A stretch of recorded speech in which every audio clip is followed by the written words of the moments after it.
नमस्कार, मैं प्रवीण जाखड़ विधायक.com में आपका बहुत बहुत स्वागत करता हूं। आज हमारे साथ हैं सुरेंद्र चौधरी जी, जो कि अभिनव राजस्थान पार्टी के जोधपुर जिला अध्यक्ष हैं।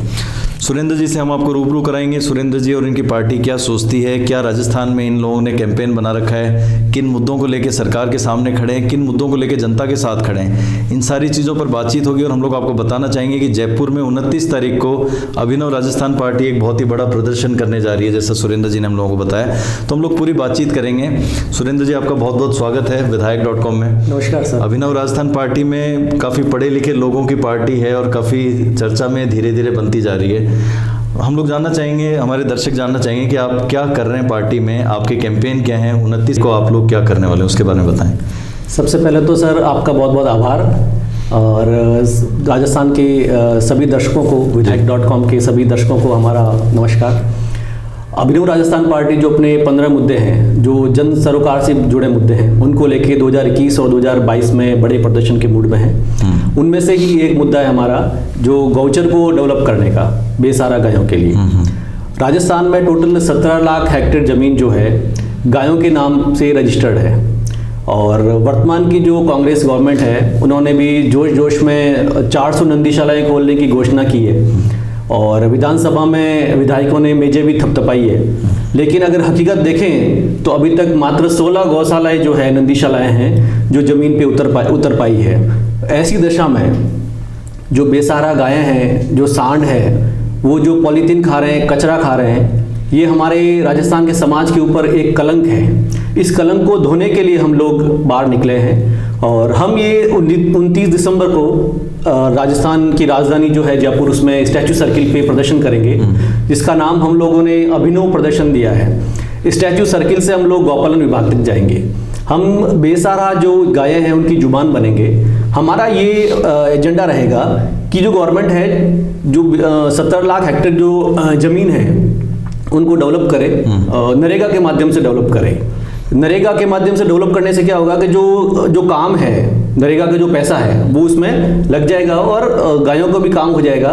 और जो सेवण और जो दामन घास है, वो घास अगर उगाएंगे उसमें, तो गायों के काम आ जाएगी। लेकिन आपको क्या लगता है कि गायों के मुद्दों पर राजनीति अलग अलग पार्टियां अलग अलग टाइम पे करती आई हैं, तो आप लोग गौ सेवा से, आपकी पॉलिटिकल पार्टी है, गौ सेवा पर आप लोग अभी वर्किंग आप लोग कर रहे हैं, बहुत बड़े लेवल पे इस मुद्दे को उठा रहे हैं। तो ये मतलब क्या चाह रहे हैं, इसके पीछे की सोच क्या है पूरी पार्टी की? इसके पीछे की जो मेन सोच है, तो गौवंश खुद परेशान है, भटक रहा है, और जो आए दिन इनसे जो एक्सीडेंट हो रहे हैं, जो राजस्थान की जनता भी परेशान है, तो उनका स्थायी समाधान के लिए किसी को तो आगे आना होगा। काम हालांकि सरकार के पास में संसाधन है, सरकार की जिम्मेदारी है, लेकिन सरकार वही देखती है जहां उनको वोट मिलते हैं। गायों के वोट नहीं लगते, इसलिए गायों की दुर्दशा हो रही है। तो हमारे लिए ये राजनीतिक मुद्दा नहीं है। इसको हम ये कहेंगे कि हमारे एज ए पॉलिटिकल पार्टी होने से, या हम एज ए अवेक सिटीजन, जिसको जागरूक नागरिक कहते हैं, वो होने से हमारा नैतिक दायित्व या कर्तव्य बन जाता है कि हम भी उनकी आवाज़ बने। उनके लिए कौन बोलेगा? अपन नहीं तो कौन, आज नहीं तो कल, हम उनकी बात नहीं करेंगे तो कौन करेगा? तो इसके लिए हम लोग आ गए हैं। अभिनव राजस्थान पार्टी, जितना हम लोग आपके कैंपेन्स देखते रहे, काफ़ी क्रिएटिव चीज़ों पर, सोशली पब्लिक के लिए कुछ ऐसे आप मुद्दे उठाते रहे जिसमें जनता को लाभ मिले, एक्चुअल में लाभ मिले। ऐसे आपने कई मुद्दे पहले भी हम लोग देख चुके हैं। तो केवल गौ सेवा या गौवंश को लेकर आप लोग जो कर रहे हैं, इसके अलावा क्या चीज़ें हैं जिनको लेकर पार्टी की आगे सोच है? नेक्स्ट इलेक्शन को लेकर आप लोग क्या सोच रहे हैं, क्योंकि 2023 में चुनाव आने वाले हैं जल्दी। अब तैयारियां भी दूसरी पार्टियों ने भी शुरू कर दी हैं, क्योंकि 2 साल बचे हैं अब सामने। तो उस चुनाव को लेकर आप लोग क्या सोच रहे हैं? बिल्कुल सर, दूसरी पार्टियों ने तो 2023 के चुनाव को लेकर तैयारियाँ शुरू कर दी होगी, लेकिन हम ये मानते हैं कि अभिनव राजस्थान पार्टी तो हमेशा तैयार है। क्योंकि अभी जो वर्तमान में हम 15 मुद्दों के ऊपर काम कर रहे हैं, जिसमें एक गौचर को डेवलप करना, दूसरा मुद्दा हमारा ये है कि जो सांबर की जो झील है, उसके ऊपर अभी वर्तमान में केंद्र सरकार का कब्जा है। हम ये चाह रहे हैं कि उसके ऊपर राजस्थान सरकार का कब्जा हो। एक मुद्दा हमारा ये है कि नागौर की जो पान मेथी है और जो सोजत की जो मेहंदी है, उसको फसल का दर्जा घोषित नहीं है, तो सरकार उसको फसल का दर्जा घोषित करे। उससे काफी उस एरिया के लोगों को लाभ मिलेगा, किसानों को लाभ मिलेगा, उनको वाजिब दाम मिलेगा। अभी उनकी हालत सबसे ज्यादा खराब हो रही है, वो इस खेती को छोड़ के जा रहे हैं, ये कंडीशन हो गई है। जबकि जो असली मेहंदी है वो सिर्फ सोजत में ही होती है। सोजत की मेहंदी को तो कटरीना कैफ की शादी में भी जगह मिली थी, लेकिन उसका लाभ जो है असली जो प्रोड्यूसर है उनको नहीं मिल पाया। हम ये चाह रहे हैं कि उनका जो लाभ है वो असली प्रोड्यूसर को मिले, सोजत के किसान लाभ उठा पाएं, लाभ एक्चुअल में उठा पाए। अभी जो मार्केट में केमिकल बिक रहा है मेहंदी के नाम पे, जबकि वहाँ पे असली मेहंदी होती है। ऐसे ही जो नागौर की पान मेथी है उसको भी फसल का दर्जा घोषित नहीं है। इसके अलावा जो सूचना के अधिकार नियम की धारा जो 4 है उसको हम लोग लागू करवाने के लिए प्रयासरत हैं। उसमें यह है कि गवर्नमेंट को अपने सारे विभाग की जो सूचनाएं हैं वो अपनी वेबसाइट पर डाल देनी चाहिए, ताकि किसी को आरटीआई लगाने की जरूरत ही नहीं पड़े। गवर्नमेंट का काम ये होना चाहिए कि पारदर्शिता और अकाउंटेबिलिटी गवर्नमेंट का पहला काम होना चाहिए। लेकिन आप बात कर रहे हैं कि इस धारा को में जो बदलाव को लेकर आप जो चर्चा कर रहे हैं, लेकिन आज भी बहुत सारे ऑफिसर्स हैं जो सूचनाएं छुपा लेते हैं या डिले कर देते हैं सूचनाओं में। फिर वो क्यों चाहेंगे कि वो चीज़ें सार्वजनिक कर दी जाएं, सूचना किसी को मांगने की ज़रूरत ही नहीं पड़े और सरकारी वेबसाइट पे उपलब्ध हो जाए। सरकार या सरकारी सिस्टम वो ढांचा क्यों चाहेगा ये सब चेंज? आप कैसे कर पाएंगे? ये बड़ी फाइट है। ये हाई कोर्ट का ऑर्डर है जी सरकार के लिए, लेकिन सरकार अभी इसको मान नहीं रही है। अच्छा। तो हम लोग सरकार के ऊपर प्रेशर डालेंगे, क्योंकि आज भी कागज और कलम की ताकत सबसे बड़ी ताकत है। सरकार इसलिए नहीं चाहती है कि सरकार राज में बने रहना चाहती है, उनको भी वो मौज चाहिए 5 साल की राज रहे, और जब सब चीज़ें सार्वजनिक हो जाएगी और जनता को पता चल जाएगा तो एमएलए के आगे पीछे कोई साफा और माड़ा लेके नहीं घूमेगा। तो अभी इनको क्या वो मौज करनी, इसलिए वो नहीं चाह रहे एक्चुअली। नहीं, लेकिन एमएलए तो कल को आपकी पार्टी के लोग भी अगर निकल के आते हैं तो फिर मतलब ऐसे ही एमएलए नहीं रहेंगे। आप लोग की ये कहना चाह रहे हैं हमारे एमएलए कुछ अलग होंगे? हम ये चाह रहे हैं कि हमारे एमएलए जो है वो अकाउंटेबिलिटी और ट्रांसपेरेंसी के लिए काम करेंगे। और इवन हम तो ये चाह रहे हैं कि हर एमएलए का जो ऑफिस होना चाहिए, जो उनको महीने के 45,000 रुपये मिलते हैं, आज भी सारे एमएलए ने लगभग अपने ऑफिस जो घर पे बना रखे हैं। तो नॉर्मल पर्सन तो अपनी कोई कंप्लेंट लिखवाने के लिए जा भी नहीं सकता उनके घर में। अगर उस एमएलए का कोई जानकार होगा तो ही उसके साथ लेके जा सकता है। और जो उनके 15 दिन में फील्ड में घूमने के पैसे मिलते हैं वो भी एमएलए दबा के बैठे हैं। तो हम तो चाह रहे हैं कि जो जनता के पैसे जनता के लिए काम आने चाहिए।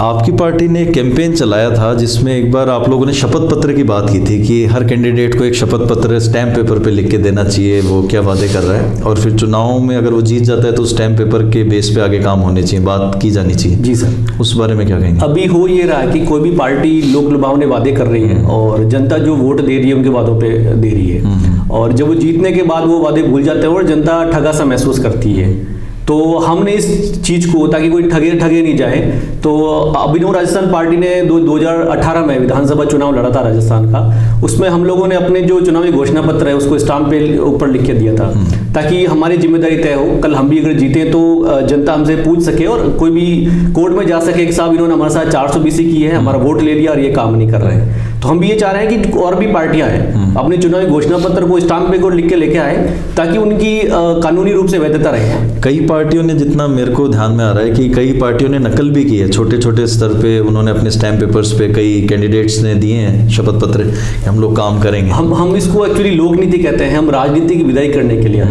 राजनीति वो होती है जो नीति राज के लिए काम करती है, जो नीति जिसमें कोई अपनी क्या बोलते हैं, जिसमें नीतियां नहीं होती। वो भाई को मार के राज करेगा, वो बाप को मार के राज करेगा, उसको राज करने की नीति होती है। हम कहते हैं लोक नीति, जो आपको जिसको वोट कर रहे हैं आपको पता रहेगा कि मैं जिसको वोट कर रहा हूँ वो 5 साल में, आने वाले 5 साल में क्या काम करेगा, वो अपने स्टैम्प के ऊपर लिख के लाएगा। अगर किसी गांव में या किसी एरिया में अगर वो बंदा अगर स्टैम्प के ऊपर लिख के लेके आया और वो जीत गया ना, अगर उसने वो काम नहीं किया तो नेक्स्ट चुनाव में उस गांव में पांव नहीं रखेगा।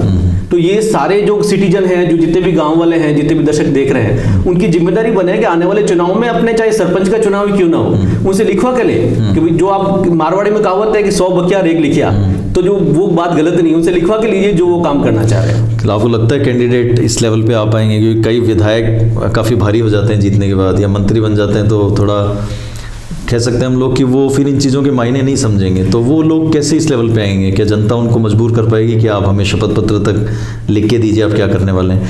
क्योंकि घोषणा पत्र में पार्टियां भी मुकर जाती हैं बहुत सारी चीज़ों को लेकर। जिधर जिधर भीड़ चलेगी या जिधर जनता चलेगी उधर इनको आना पड़ेगा। जनता ने अगर डिमांड कर दी तो फिर ये फूंक फूंक के कदम रखेंगे, और इनको पता है कि ये डरते हैं, सिर्फ कागज से डरते हैं और जनता की आवाज़ से डरते हैं। जनता जिस गांव में जनता जागरूक है उस गांव का विकास अदर दूसरे गांवों से आपने देखा होगा कि ज्यादा हो रखा है। तो ये तो एक्सपेरिमेंट जनता खुद करके देख ले। अभी भी 2 साल पड़े, अपने जो विधायक चुने हुए हैं उनसे लिखित में अगर वो एक विधायक को लेटर भी भेज देगी कि हमारे एरिया में रोड नहीं बनी हुई तो रोड बनेगी, बजाय कि आप 10 जन इकट्ठे होकर मटिया फोड़ो, उससे ज्यादा असर करेगा।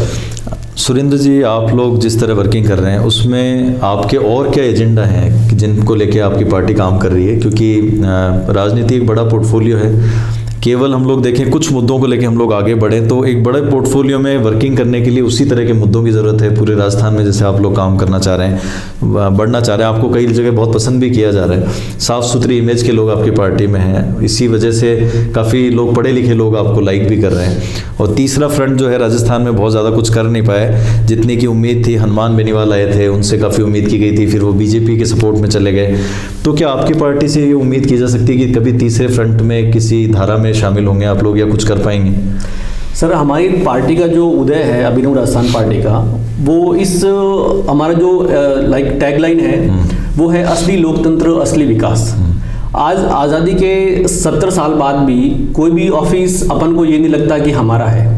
लोकतंत्र की परिभाषा ही है कि लोगों का तंत्र। आज भी ये रखता है कि जैसे किसी ऑफिस में घुसे हैं तो जेएन साहब ये कहते हैं, थानेदार साहब ये कहते हैं कि ऑफिस तो हमारा है। तो पहले हम उनको ये बोलते हैं, साहब आप तो कल रिटायर हो जाओगे या आपका यहाँ से ट्रांसफर हो जाएगा, ये ऑफिस हमारे पैसों से बनता है तो हमारा है। तो सबसे पहले तो हमने खुद को लोकतंत्र में एक जागरूक नागरिक के तौर पे खुद को परखा। हमने ऑफिस चेक किए और उनसे बात भी की और काफ़ी काम भी करवाए जो जनहित के काम है। सेकंड चीज कि किसी भी पॉलिटिकल पार्टी का जब वहाँ रजिस्ट्रेशन होता है तो वो यही लिखते हैं कि हमारा जो काम रहेगा वो रहेगा लोकतंत्र को मजबूत करना।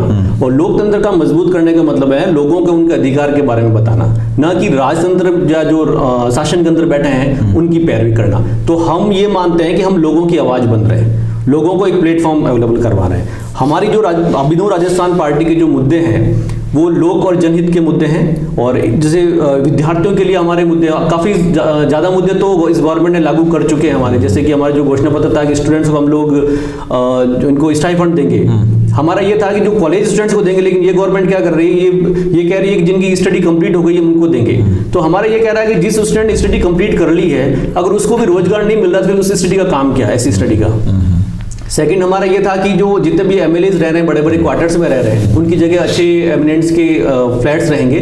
तो गवर्नमेंट ने वो फ्लैट्स वगैरह बनाना शुरू कर दिया है। तो ऐसे हमारे मुद्दे हैं। इसके अलावा हम जो भी मुद्दों पे काम करेंगे, जो बेरोजगारों की भर्ती का मुद्दा है, आपने देखा होगा कई भर्तियां ऐसी है जो पिछले 10 साल कंप्लीट हो गए लेकिन अभी भर्तियां कंप्लीट नहीं हुई है। तो ऐसे में जो राजस्थान के जो युवा हैं उनके ऊपर बहुत बैड इफेक्ट पड़ रहा है। उनका मानसिक तौर पे भी देखा जाए बहुत वो नेगेटिव विचारों में जा रहे हैं। हाँ, रोजगार को लेके पिछले कुछ सालों में बहुत युवा है वो परेशान हो रहा है। और शायद पार्टियां इस चीज़ को युवाओं के साथ काम करने की बजाय ये कॉम्प्लिकेटेड होता जा रहा है। युवा लगातार परेशान है नौकरियों के लिए। तो हम ये चाह रहे हैं कि सरकार को जो भी भर्ती है उनके पास में एक डेटा रहना चाहिए कि हमारे इस साल इतने लोग रिटायर हो रहे हैं, इतनी हमारे पास में वैकेंसीज रहेगी। तो उसका जो भी दांवपेच है, लाइक जो भी नियम कायदे कानून है वो क्लियर करके वो भर्तियां निकाले ताकि वो कानून की तरफ से कोई अड़चन ना आए और भर्तियां फंसे नहीं। 3 या 4 महीने में सारी भर्तियां कंप्लीट हो, हमारा ये कहना है इस पार्टी का।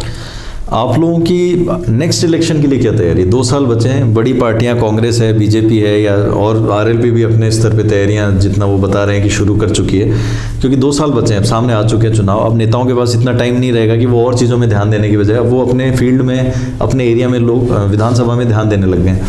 आप लोगों की क्या रणनीति है अगले इलेक्शन के लिए? आप लोग क्या चाह रहे हैं? बाकी सारी पार्टियों की अगर मैं सर बात करूं तो उनके कैंडिडेट फिक्स हैं।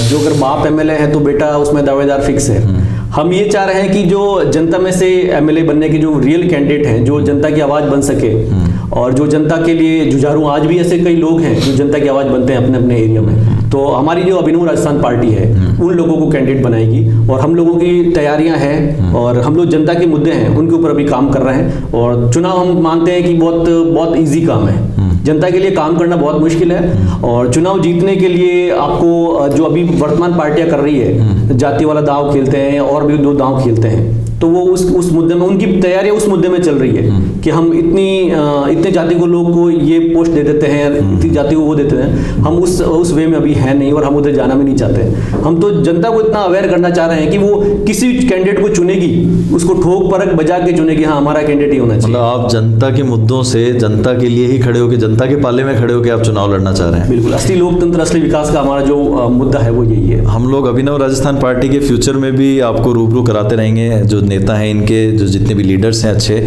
और पढ़ी लिखी पार्टी के तौर पे इन लोगों की एक अच्छी इमेज भी बनती जा रही है। आज सुरेंद्र चौधरी जी का हम लोग धन्यवाद भी करना चाहेंगे, ये जोधपुर से आए हैं और आज ये मुलाकात हुई हम लोगों की, और देखते हैं कि 29 तारीख को इनका कैंपेन क्या रंग लाता है। गौवंश के लिए जितना किया जाए उतना कम है। इनका जो कैंपेन है वो एक नए रूप में, नई सोच के साथ डेवलप हो रहा है, और पिछले कई सालों में हम लोग देख रहे हैं कि गौवंश की काफ़ी दुर्गति होती जा रही है। ऐसे में अगर कोई भी राजनीतिक पार्टी फील्ड में उतर के ज़मीन पर खड़ी होके और निकलती है, एक रैली निकाल रही है और एक प्रदर्शन करने को तैयार है, जो कि आप लोगों ने एक अच्छी पहल की हम लोग कह सकते हैं, क्योंकि हमारे देश में गौ माता को काफ़ी सम्मान दिया गया हमेशा।